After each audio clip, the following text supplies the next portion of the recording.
தியாகராஜர் கோயிலில் ஆழித்தேரோட்டம் கோலாகலமாக நடைபெற்ற காட்சிகள்தான் இவை. உலக புகழ்பெற்ற தியாகராஜர் கோயிலில் பங்குனி உத்திர திருவிழா கடந்த 6ஆம் தேதி கொடியேற்றத்துடன் தொடங்கி நடைபெற்று வந்தது. இந்த விழாவின் சிகர நிகழ்ச்சியான ஆழித்தேரோட்டம் நேற்று நடைபெற்றது. நேற்று அதிகாலை 5:30 மணி அளவில் விநாயகர், முருகன் ஆகிய தேர்கள் 4 வீதிகளிலும் வலம் வந்து பின்னர் சரியாக 9:05 மணிக்கு ஆழித்தேரோட்டம் தொடங்கியது. பக்தர்கள் அரோகரா, தியாகேசா என முழக்கங்கள் எழுப்பி தேரை வடம் பிடித்து இழுத்தனர்.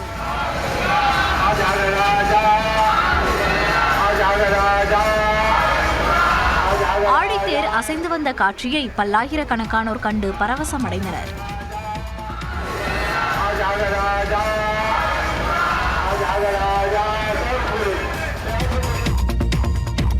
தமிழ்நாட்டில் சுங்கச்சாவடி கட்டணத்தை உயர்த்தும் நடவடிக்கையை நிறுத்தி வைக்க வேண்டுமென அனைத்து ஆம்னி பேருந்து உரிமையாளர்கள் சங்கம் கோரிக்கை வைத்துள்ளது. வரும் 1ஆம் தேதி முதல் தமிழ்நாட்டில் ஸ்ரீபெரும்புதூர், பரனூர், வானகரம், கிருஷ்ணகிரி, மதுரை உள்ளிட்ட தேசிய நெடுஞ்சாலைகளில் அமைந்திருக்கும் சுங்கச்சாவடிகளில் சுங்க கட்டண உயர்வு அமல்படுத்தப்பட உள்ளது. வாகன வகையை பொறுத்து சுமார் ₹5 முதல் ₹100 வரை கட்டண உயர்வு இருக்கும் என எதிர்பார்க்கப்படுகிறது. இந்த கட்டண உயர்வு சாலை பயணிகளுக்கான பிரச்சினை மட்டுமல்லாது பொதுமக்களின் வாழ்க்கை செலவையும் நாட்டின் பொருளாதார செயல்பாடுகளையும் பாதிக்கும் காரணியாக மாறுகிறது என ஆம்னி பேருந்து உரிமையாளர்கள் சங்க தலைவர் அன்பழகன் அறிவித்துள்ளார். எனவே சுங்கச்சாவடி கட்டண உயர்வை உடனடியாக மத்திய அரசு நிறுத்தி வைக்க வேண்டும் என அவர் கோரிக்கை வைத்துள்ளார். மேலும் விபத்துகளை குறைக்கும் வகையில் தேசிய நெடுஞ்சாலையில் தடுப்புச் சுவர்களின் உயரத்தை அதிகரித்து பாதுகாப்பை மேம்படுத்த வேண்டும் என்றும், சுங்கச்சாவடிகளில் அடிப்படை வசதிகளை உரிய முறையில் ஏற்படுத்தி பொதுமக்கள் மற்றும் பயணிகளின் சிரமங்களை குறைக்க வேண்டும் என்றும் ஆம்னி பேருந்து உரிமையாளர்கள் சங்கம் கோரிக்கை வைத்துள்ளது.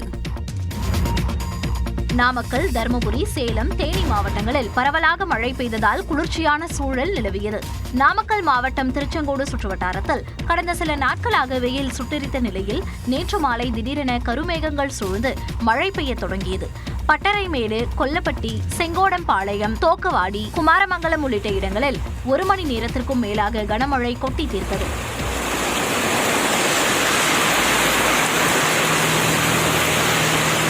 தருமபுரி மாவட்டம் பென்னாகரம், ஒகேனக்கல் சுற்றுவட்டார பகுதிகளில் காற்றுடன் 1/2 மணி நேரம் மிதமான மழை பெய்தது.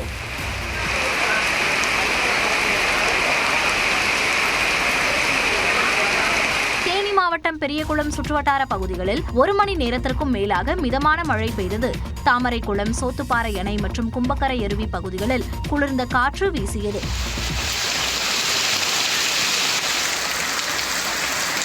சேலம் மாநகரில் கிச்சிப்பாளையம், களரம்பட்டி, சீலநாயக்கன்பட்டி உள்ளிட்ட இடங்களில் பரவலாக மழை பெய்ததால் பொதுமக்கள் மகிழ்ச்சியடைந்தனர். இந்நிலையில் மேற்கு தொடர்ச்சி மலை மாவட்டங்களில் இன்று இடி மின்னலுடன் மிதமான மழை பெய்யலாம் என்றும், தென் தமிழக கடலோர மாவட்டங்களில் லேசான மழை பெய்யலாம் என்றும் வானிலை ஆய்வு மையம் தெரிவித்துள்ளது.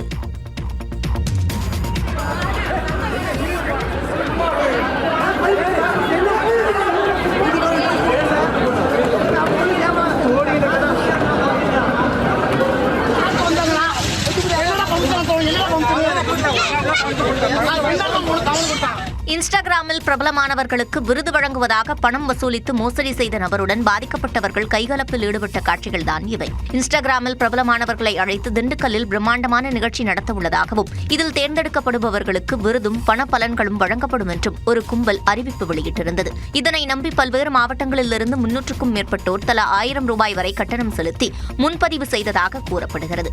அதைத் தொடர்ந்து நேற்று திண்டுக்கல்லில் மாவட்ட ஆட்சியர் அலுவலகம் அருகே உள்ள தனியார் மண்டபத்தில் நடைபெற்ற நிகழ்ச்சியில் ஏராளமான இன்ஸ்டாகிராம் பிரபலங்கள் கலந்து கொண்டனர். ஆனால் நிகழ்ச்சி ஏற்பாட்டாளர்கள் உறுதியளித்தபடி விருது, பணப்பலன் எதுவும் வழங்காததால் அவர்களுடன் கடும் வாக்குவாதத்தில் ஈடுபட்டனர். இரு தரப்பினரிடையே கைகலப்பு ஏற்பட்ட நிலையில் தகவல் அறிந்து வந்த காவல்துறையினர் அனைவரையும் சமாதானப்படுத்தி அனுப்பி வைத்தனர். முதற்கட்ட விசாரணையில் குளிப்பட்டியைச் சேர்ந்த மாட்டு வியாபாரி முத்துப்பாண்டி இந்த நிகழ்ச்சியை நடத்தியதும், தேர்தல் விதிகளை மீறி கூட்டம் நடத்தியதும் தெரியவந்துள்ளது.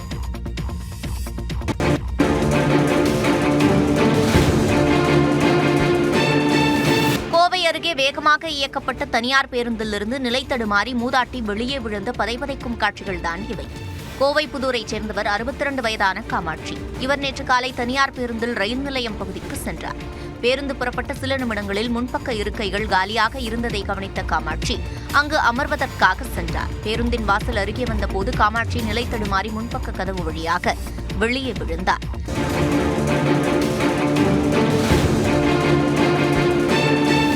தலையில் பலத்த காயமடைந்த அவரை அருகிலுள்ள மருத்துவமனைக்கு கொண்டு செல்லும் வழியில் உயிரிழந்தார். பேருந்தை அதிவேகத்தில் தாறுமாறாக இயக்கியதே பெண்மணி உயிரிழப்புக்கு காரணம் என்று குற்றச்சாட்டு எழுந்துள்ளது. தமிழ்நாட்டின் அரசியல் களத்தை பரபரப்பாக்கிய செய்திகளை டாப் 5 அரசியல் செய்திகள் பகுதியில் பார்க்கலாம். தமிழ்நாட்டில் சட்டமன்ற தேர்தலுக்கான வேட்புமனு தாக்கல் இன்று தொடங்குகிறது. 234 சட்டப்பேரவை தொகுதிகளுக்கும் முறைக்கட்டமாக அடுத்த மாதம் 23ஆம் தேதி வாக்குப்பதிவு நடைபெற உள்ளது. இதற்கான வேட்புமனு தாக்கல் இன்று முதல் 6ஆம் தேதி வரை நடைபெற உள்ளது. இந்த நாட்களில் மகாவீர் ஜெயந்தி, வங்கி ஆண்டு கணக்கு முடிவு, புனித வெள்ளி, ஞாயிற்றுக்கிழமை வருவதால் வெறும் 4 நாட்கள் மட்டுமே வேட்புமனுக்களை தாக்கல் செய்ய முடியும். காலை 11 மணி முதல் பிற்பகல் 3 மணி வரை வேட்பாளர்கள் தேர்தல் நடத்தும் அலுவலரிடம் நேரில் சென்று வேட்புமனுக்களை தாக்கல் செய்யலாம்.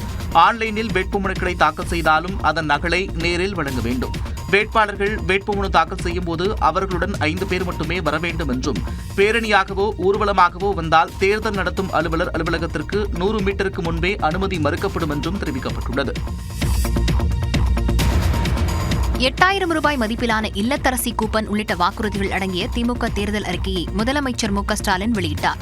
சென்னை அண்ணா அறிவாலயத்தில் நடைபெற்ற நிகழ்ச்சியில் 2026ஆம் ஆண்டு சட்டப்பேரவை தேர்தலுக்கான தேர்தல் அறிக்கையை முதலமைச்சரும் திமுக தலைவருமான மு.க. ஸ்டாலின் வெளியிட்டார். இல்லத்தரசிகள் தங்களுடைய வீட்டுக்கு தேவையான washing machine, TV, grinder, fridge, mixie, microwave, அவன் மற்றும் மின் அடுப்புகள் போன்ற உபயோகப் பொருட்களை புதுசாக வாங்கவோ அல்லது ஏற்கனவே பயன்படுத்தி வரும் இத்தகைய பொருட்களுக்கு மாற்றாக வாங்கவோ இல்லத்தரசி என்ற புதிய திட்டம் செயல்படுத்தப்படும். இந்த பொருட்களை வாங்கிக் கொள்ளும் வகையில் அவர்கள் வசிக்கும் பகுதியில் உள்ள கடைகளில் ஒவ்வொரு குடும்பத்துக்கும் தலா 8000 ரூபாய் மதிப்பிலான கூப்பன் வழங்கப்படும். திமுகவின் தேர்தல் அறிக்கை சூப்பர் ஹீரோவாக இருக்கும் என்றும் முதலமைச்சர் கூறினார். போன 2021 தேர்தலில் ஹீரோன்னு சொன்னாங்க. இப்போ ஹீரோ மட்டும் இல்லை, ஹீரோயினே இதுதான். ஹீரோயின் திட்டம், ஹீரோயின் வாக்குறுதி தான் திமுக தேர்தலிக்க. அதிமுக தனது தேர்தல் அறிக்கையில் அனைத்து அரிசி குடும்ப அட்டைதாரர்களுக்கு குளிர்பதன பெட்டி வழங்கப்படும் என அறிவித்திருந்தது குறிப்பிடத்தக்கது. நெல் கொள்முதல் விலை குவிண்டாலுக்கு 3500 ரூபாயாகவும், கரும்பு கொள்முதல் விலை டன்னுக்கு 4500 ரூபாயாகவும் உயர்த்தப்படும் என திமுகவின் தேர்தல் அறிக்கையில் தெரிவிக்கப்பட்டுள்ளது. மேலும் பால் கொள்முதல் லிட்டர் ஒன்றுக்கு 5 ரூபாய் உயர்த்தப்படும் எனவும் கூறப்பட்டுள்ளது. முதலமைச்சரின் மருத்துவ காப்பீட்டுத் திட்டத்துக்கான வருமான உச்சவரம்பு 5 லட்சமாகவும், காப்பீட்டுத் தொகை 10 லட்சமாகவும் உயர்த்தப்படுவதாகவும் திமுக கூறியுள்ளது. புதுமை பெண் தமிழ் புதல்வன் திட்டத்தின்படி மாதந்தோறும் வழங்கப்பட்டு வரும் 1000 ரூபாய் இனி 1500 ரூபாயாக உயர்த்தி வழங்கப்படும். முதலமைச்சர் ஏற்கனவே அறிவித்தபடி மகளிர் உரிமைத் தொகை 2000 ரூபாயாக உயர்த்தப்படும் எனவும், இலவச மின்சாரம் பெறும் 20 லட்சத்துக்கும் அதிகமான விவசாயிகளுக்கு எவ்வித மீட்டரும் பொருத்தாத நவீன பம்ப் செட்டுகள் வழங்கப்படும் எனவும் தெரிவிக்கப்பட்டுள்ளது. மீன்பிடி தடைக்கால சிறப்பு நிவாரணத் தொகை 8000 12,000 ரூபாயாகவும், சிறப்பு நிவாரணத் தொகை 6000 9000 ரூபாயாகவும் உயர்த்தி வழங்கப்படும் என்றும், முதியோர் மாதாந்திர உதவித்தொகை 1200 ரூபாயிலிருந்து 2000ஆகவும், மாற்றுத்திறனாளிகள் உதவித்தொகை 1500 2500 உயர்த்தப்படும் எனவும் திமுக தேர்தல் அறிக்கையில் குறிப்பிடப்பட்டுள்ளது. கடந்த தேர்தல் அறிவிப்புகளில் 4 பங்கை கூட நிறைவேற்றாத முதலமைச்சர் தற்போது மீண்டும் பல்வேறு அறிவிப்புகளை வெளியிட்டிருப்பதாக எதிர்க்கட்சித் தலைவர் எடப்பாடி பழனிசாமி குற்றஞ்சாட்டியுள்ளார். நெல்லையில் வாகையடி முனையில் பரப்புரை மேற்கொண்ட அவர் அதிமுக வேட்பாளர் தச்சை கணேசராஜாவுக்கு ஆதரவாக வாக்கு சேகரித்தார். அப்போது பேசிய எடப்பாடி பழனிசாமி திமுக கூட்டணி கட்சிகளை நம்பி இருப்பதாகவும், அதிமுக மக்களை நம்பி இருப்பதாகவும் தெரிவித்தார். இந்த தேர்தல் அறிக்கையில ஏற்கனவே 2021 525 அறிவிப்புகள் வெளியிட்டிருக்காங்க. அந்த 525 அறிவிப்புகளை 4 1 பங்கு கூட இதுவரைக்கும் நிறைவேற்றல. டீசல் பெட்ரோல் விலை குறைச்சாங்களாங்க? கேஸ் மானியம் கொடுக்கறாங்களா? கொடுத்தாங்களா? கல்வி கடன் ரத்து பண்ணாங்களா? 100 நாள் வேலை திட்டத்தை 150 நாளா உயர்த்தினாங்களா? ரேஷன் கடையில 1 கிலோ சர்க்கரைக்கு 2 கிலோ சர்க்கரை கூடுதலா கொடுத்தாங்களா? அதிமுக அண்மையில நாங்க ஆட்சிக்கு வந்தா என்னென்ன திட்டத்தை நிறைவேற்றணும் அறிவிப்பு கொடுத்தோம். அதே அறிவிப்பு தான் திரு ஸ்டாலின் அப்படியே காப்பிடிச்சு இன்றைய தினம் வெளிப்படுத்திருக்காங்க. முன்னதாக நாகர்கோவில் ஆரல்வாய்மொழியில் பரப்புரை மேற்கொண்ட இபிஎஸ் திமுக, காங்கிரஸ், கம்யூனிஸ்ட் கட்சிகள் ஒரே கொள்கையின் கீழ் செயல்படுகிறதா என கேள்வி எழுப்பினார். புதுச்சேரியில் திமுகவும் காங்கிரசும் இணைந்துள்ள நிலையில் கம்யூனிஸ்டுகள் எதிர்த்து போட்டியிடுவதாகவும் கேரளாவில் காங்கிரசும் கம்யூனிஸ்டும் எதிரெதிர் அணியில் இருப்பதாகவும் கூறினார். பெரம்பூர் டி. ஜோசப் விஜய், திருச்சி கிழக்கு ஜோசப் விஜய். சட்டமன்ற தேர்தலில் 2 தொகுதிகளில் போட்டியிடுவதாக தாவேக தலைவர் விஜய் அறிவித்துள்ளார். பெரம்பூர் மற்றும் திருச்சி கிழக்கில் தாவேக தலைவர் விஜய் போட்டியிடுகிறார். இதற்கு முன்னர் தமிழ்நாட்டில் இருவர் ஒரே நேரத்தில் 2 தொகுதிகளில் போட்டியிட்டுள்ளனர். 1991ஆம் ஆண்டு முன்னாள் முதலமைச்சர் ஜெயலலிதா பர்கூர் மற்றும் காங்கேயம் தொகுதிகளில் போட்டியிட்டார். அந்த தேர்தலில் அவர் 2 தொகுதிகளிலும் வெற்றி பெற்றார். 2001ஆம் ஆண்டு சட்டமன்ற தேர்தலில் புதிய தமிழகம் கட்சியின் தலைவர் டாக்டர் கிருஷ்ணசாமி வால்பாறை மற்றும் ஒட்டப்பிடாரம் தொகுதிகளில் போட்டியிட்டார். இதில் 2 தொகுதிகளிலும் அவர் தோல்வியை சந்தித்தார். அதே ஆண்டில் ஜெயலலிதா 4 தொகுதிகளில் வேட்புமனு தாக்கல் செய்தார். ஆண்டிப்பட்டி, கிருஷ்ணகிரி, புவனகிரி, புதுக்கோட்டை தொகுதிகளில் அவர் வேட்புமனு தாக்கல் செய்த நிலையில் அனைத்து தொகுதிகளிலும் அவரது மனுக்கள் நிராகரிக்கப்பட்டன. அந்த 4 தொகுதிகளிலும் அதிமுக ஆதரவு வேட்பாளர்களே வெற்றி பெற்றனர். சட்டப்பேரவைத் தேர்தலில் போட்டியிடப் போவதாக விசிக தலைவர் திருமாவளவன் அறிவித்துள்ளார். திமுக கூட்டணியில் விடுதலை சிறுத்தைகள் கட்சிக்கு 8 தொகுதிகள் ஒதுக்கப்பட்டிருக்கின்றன. இந்த தொகுதிகளில் போட்டியிடும் வேட்பாளர்களை திருமாவளவன் அறிவித்துள்ளார். திண்டிவனம் தொகுதியில் கட்சியின் துணை பொதுச் செயலாளர் வன்னியரசு போட்டியிடுகிறார். பெரியகுளம் தொகுதியில் கட்சியின் துணை பொதுச் செயலாளர் மூத்த தோழர் சக்திவேல் என்கிற ஆற்றலரசு போட்டியிடுகிறார். அரக்கோணம் தொகுதியில் கட்சியின் துணை பொதுச் செயலாளர் வழக்குரைஞர் எழில் கரோலின், பன்ருட்டி தொகுதியில் இஸ்லாமிய ஜனநாயக பேரவையின் மாநில செயலாளர் அப்துல் ரஹ்மான் போட்டியிடுகிறார். திருப்போரூர் தொகுதியில் கட்சியின் அமைப்பு செயலாளர் பன்னீர்தாஸ் போட்டியிடுகிறார். கள்ளக்குறிச்சி தொகுதியில் முனைவர் வழக்குரைஞர் கு. மாலதி போட்டியிடுகிறார். செய்யூர் தொகுதியில் கட்சியின் பொதுச் செயலாளர் தோழர் சிந்தனை செல்வன் போட்டியிடுகிறார். காட்டுமன்னார் கோயில் தொகுதியில் கட்சியின் தலைவர் என்கிற முறையில் நான் போட்டியிடுகிறேன். அதே நேரத்தில் Thiruporur MLA S. Balaji, Nagai MLA Aloor Shanavas, Cheyyur MLA Babu ஆகியோருக்கு மீண்டும் வாய்ப்பளிக்கப்படவில்லை. நாம் தமிழர் ஆட்சி அமைந்தால் இலவசங்களை ஒழிப்பேன் என சீமான் தெரிவித்துள்ளார். எதிர்வரும் சட்டப்பேரவைத் தேர்தலில் நாம் தமிழர் கட்சியின் தலைமை ஒருங்கிணைப்பாளர் சீமான் காரைக்குடி தொகுதியில் போட்டியிடுகிறார். இந்த நிலையில் காரைக்குடியில் தனக்காக தீவிர வாக்கு சேகரிப்பில் ஈடுபட்டார். அவர்கள் சொல்வதை பார்த்து இலவசத்தை தாண்டி வேற ஏதாவது சொல்கிறார்களா? உங்கள் மகன் வருவே இலவசம் என்ற சொல்லை ஒழிப்பேன். இலவசம் பெற வேண்டிய ஏழ்மை வறுமையில் இல்லாது உங்கள் வாழ்க்கை தரத்தை உயர்த்துவேன். தன்மானத்தோடு வாழ்க்கை. அதேபோல பரப்புரை கூட்டம் ஒன்றில் பேசிய சீமான் வீட்டில் ஒருவருக்கு அரசு வேலை கொடுப்பேன் என உறுதியளித்தார். அப்போது குறுக்கிட்ட இளைஞர் ஒருவர் வீட்டில் ஒருவருக்கு எப்படி அரசு வேலை தர முடியும் என்று கேள்வி எழுப்பியதால் சிறிது நேரம் பரபரப்பு நிலவியது. 2 லட்சம் பேர் இல்லடா, எத்தனை லட்சம் பேருக்கு வேலை நான் கொடுக்கிறேன், போ கொடுக்கிறேன்றல்ல. அதான்ப்பா நான் சொல்றேன், கொடுக்க முடியும்னு சொல்றேன். விடியா கேள்றான்னு சொல்றேன், என்கிட்ட கேட்கிறான்ல, அதுக்கு அனுமதிடா. முன்னதாக கண்டனூர் சோதனைச் சாவடியில் சீமானின் காரை தேர்தல் பறக்கும் படையினர் சோதனை செய்தனர். காரில் இருந்து இறங்கிய சீமான் பெண் அதிகாரியுடன் வாக்குவாதத்தில் ஈடுபட்டார். ஓட்டுக்கு காசு கொடுக்காம உங்களால் தடுக்க முடியுமா? முடியுதா? கொடுக்கறதும் வாங்குறதும் குற்றம், ஓராண்டு சிறைன்னு பதம் இருக்கிறீங்க. ஒருத்தரை கூட கைது பண்ணி சிறையில் போட்டுருக்கீங்க. எப்படி? எரிபொருள் தட்டுப்பாட்டை சமாளிக்க மண்ணெண்ணெய் விநியோகம், கேரளாவில் பரப்புரை மேற்கொண்ட பிரதமர் உள்ளிட்ட செய்திகளை டாப் 5 இந்தியா பகுதியில் பார்க்கலாம். எரிபொருள் சிக்கலை எதிர்கொள்ளும் வகையில் 21 மாநிலங்கள் மற்றும் யூனியன் பிரதேசங்களில் மண்ணெண்ணெய் விநியோகிக்க மத்திய அரசு அனுமதி வழங்கியுள்ளது. இஸ்ரேல் ஈரான் போரால் எரிபொருள் விநியோகத்தில் பாதிப்பு எழுந்துள்ளது. இந்த சூழலில் பொதுமக்களுக்கு தேவையான எரிபொருள் கிடைப்பதை உறுதி செய்ய மத்திய அரசு பல்வேறு நடவடிக்கைகளை எடுத்து வருகிறது. அந்த வகையில் 21 மாநிலங்கள் மற்றும் யூனியன் பிரதேசங்களில் ரேஷன் கடைகள் மூலம் பொது விநியோக திட்டத்தில் மண்ணெண்ணெய் விநியோகிக்க மத்திய அரசு அனுமதித்துள்ளது. டெல்லி, குஜராத், உத்தரப்பிரதேசம், மத்திய பிரதேசம், உத்தராகண்ட், ராஜஸ்தான் உள்ளிட்ட மாநிலங்கள் இந்த பட்டியலில் இடம்பெற்றுள்ளன. அதேபோல எண்ணெய் எண்ணெய் சந்தைப்படுத்தும் நிறுவனங்களுக்கான விதிமுறைகளில் தற்காலிக தளர்வுகள் அறிவிக்கப்பட்டுள்ளன. அதன்படி பெட்ரோல் பங்குகளில் அதிகபட்சமாக 2500 லிட்டர் மண்ணெண்ணெய் சேமித்து வைக்க அனுமதி அளிக்கப்பட்டுள்ளது. மாவட்டத்திற்கு 2 பெட்ரோல் பங்குகளில் நிபந்தனைகளுடன் 5000 லிட்டர் வரை மண்ணெண்ணெய் சேமித்து வைத்துக் கொள்ளலாம். அந்த பெட்ரோல் பங்குகளை மாநில அரசுகள் தேர்வு செய்யும் என அறிவிக்கப்பட்டுள்ளது. கேரளா கடந்த பல தசாப்தங்களாக இடதுசாரி முன்னணி, காங்கிரஸ் கூட்டணி ஆகிய 2 சுயநல அரசியல்வாதிகளுக்கு இடையே சிக்கித் தவிப்பதாக பிரதமர் நரேந்திர மோடி குற்றம் சாட்டியுள்ளார். சட்டமன்ற தேர்தலையொட்டி கேரளாவின் பாலக்காட்டில் நடைபெற்ற தேசிய ஜனநாயக கூட்டணியின் பொதுக்கூட்டத்தில் கலந்து கொண்டு பேசிய அவர், வளைகுடா நாடுகளில் நிலவும் அசாதாரண சூழலை அரசியல் ஆதாயத்திற்கு காங்கிரஸ் பயன்படுத்துவதாக விமர்சித்தார். युद्ध शुरू होने के बाद से ही मैं इन देशों के सभी राष्ट्राध्यक्षों से लगातार बात कर रहा हूं, संपर्क में हूं. கேரளாவின் கடன் கடந்த 10 ஆண்டுகளில் 3 மடங்கு அதிகரித்து தற்போது 5 லட்சம் கோடி ரூபாயை கடந்திருப்பதாக பிரதமர் சுட்டிக்காட்டினார். एक भ्रष्ट तो दूसरा महाभ्रष्ट, एक सांप्रदायिक तो दूसरा महासांप्रदायिक. एलडीएफ, यूडीएफ की सारी नीतियां केवल वोट बैंक पॉलिटिक्स के लिए ही होती है. முன்னதாக கேரளாவின் பாரம்பரிய இசைக்கருவியான செண்டை மேளம் குட்டி பிரதமர் நரேந்திர மோடி தொண்டர்களை உற்சாகப்படுத்தினார்.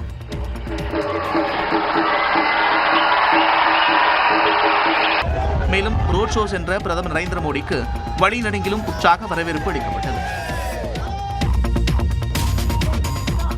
மேற்கு வங்கத்தில் பாஜக ஆட்சிக்கு வந்தால் இறைச்சி மற்றும் முட்டை சாப்பிடுவதற்கு தடை விதித்து விடுவார்கள் என்று அம்மாநில முதலமைச்சர் மம்தா பானர்ஜி குற்றம் சாட்டியுள்ளார். மேற்கு வங்க மாநிலத்தில் அடுத்த மாதம் 23, 29 ஆகிய தேதிகளில் 2 கட்டங்களாக தேர்தல் நடைபெறுகிறது. இந்நிலையில் புருலியா தொகுதியில் திரிணாமுல் காங்கிரஸ் வேட்பாளர்களை ஆதரித்து பேசிய முதலமைச்சர் மம்தா பானர்ஜி, பாஜகவினருக்கு மக்களின் மதம், பண்பாட்டின் மீது நம்பிக்கை கிடையாது என்று விமர்சித்தார். பாஜகவினர் வன்முறையில் ஈடுபடுபவர்கள் என்றும் அக்கட்சி ஆளும் மாநிலங்களில் பெண்கள் தாக்கப்படுவதாகவும் சாடினார். বিজেপি আসলে কি বলছে? মাছ খাওয়া যাবে না, বিজেপি রাজ্যে মাছ খাওয়া যায় না, মাংস খেতে পারবেন না, ডিম খেতে পারবেন না. வாக்காளர் பட்டியல் சிறப்பு தீவிர திருத்த பணி மூலம் திரிணாமுல் காங்கிரஸ் ஆதரவாளர்கள் ஏராளமானோர் வாக்காளர் பட்டியலிலிருந்து நீக்கப்பட்டுள்ளதாகவும், தன்னுடன் பணியாற்றிய அனைத்து IAS, IPS அதிகாரிகளையும் தேர்தல் ஆணையம் பணியிட மாற்றம் செய்து அவமானப்படுத்தியுள்ளதாகவும் மம்தா சாடினார்.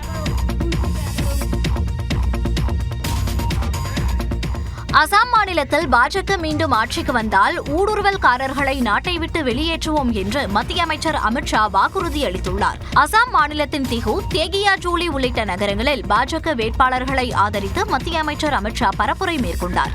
அப்போது பேசிய அவர், நாட்டிற்குள் சட்டவிரோதமாக குடியேறியவர்களை பாதுகாக்க வேண்டும் என்ற நோக்கத்தில் SIR பணிகளை ராகுல் காந்தி எதிர்த்ததாக கடுமையாக சாடினார். அசாமில் பாஜக ஆட்சி அமைந்த பிறகுதான் ஊடுருவல்காரர்கள் தாக்கப்படுவதாக கூறிய அமித்ஷா, அசாமில் உள்ள ஊடுருவல்காரர்களை வெளியேற்றினால் உள்ளூர் மக்களுக்கு வேலை கிடைக்கும் என்று நம்பிக்கை தெரிவித்தார்.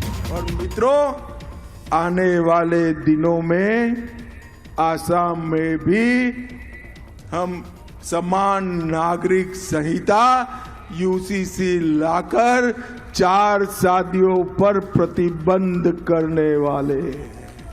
இந்நிலையில் நயோபோய்ச்சா நகரில் காங்கிரஸ் கட்சியின் தேர்தல் அறிக்கையை வெளியிட்டு பேசிய அக்கட்சியின் தேசிய தலைவர் மல்லிகார்ஜுனா கார்கே, அசாமில் பெண்கள் தொழில் தொடங்க 50,000 ரூபாய் நிதியுதவி வழங்கப்படும் என்றும், ஒவ்வொரு குடும்பத்துக்கும் 25 லட்சம் மருத்துவ காப்பீடு வழங்கப்படும் என்றும் அறிவித்தார்.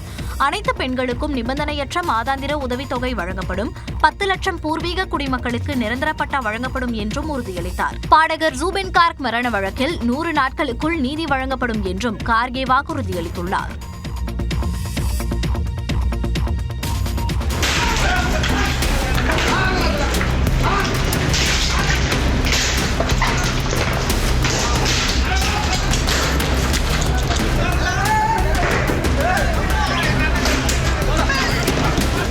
மேற்கு வங்கத்தின் மால்டாவை அடுத்த சஞ்சாலில் காங்கிரஸ் கட்சியின் அலுவலகத்தை அதன் தொண்டர்களை அடித்து நொறுக்கிய காட்சிதான் இது. சஞ்சால் தொகுதியில் ஆசிப் மெஹ்பூப் அறிவிக்கப்பட்டதை கண்டித்து அவருக்கு எதிர்த்தரப்பினர் வன்முறையில் ஈடுபட்டதோடு உடைத்த நாற்காலி மற்றும் மேஜைகளை தீ வைத்து எரித்தனர்.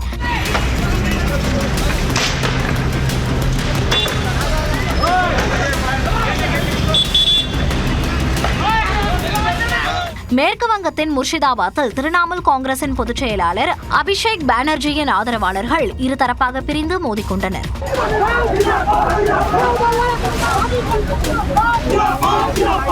நந்திகிராம் தொகுதியில் பாஜக சார்பில் போட்டியிடும் எதிர்க்கட்சித் தலைவர் சுவேந்து அதிகாரியின் தேர்தல் பரப்புரையின் போது கைகலப்பு ஏற்பட்டது. பாஜக திரிணாமுல் காங்கிரஸ் தொண்டர்கள் ஒருவரை ஒருவர் ஆவேசமாக திட்டிக் கொண்டனர்.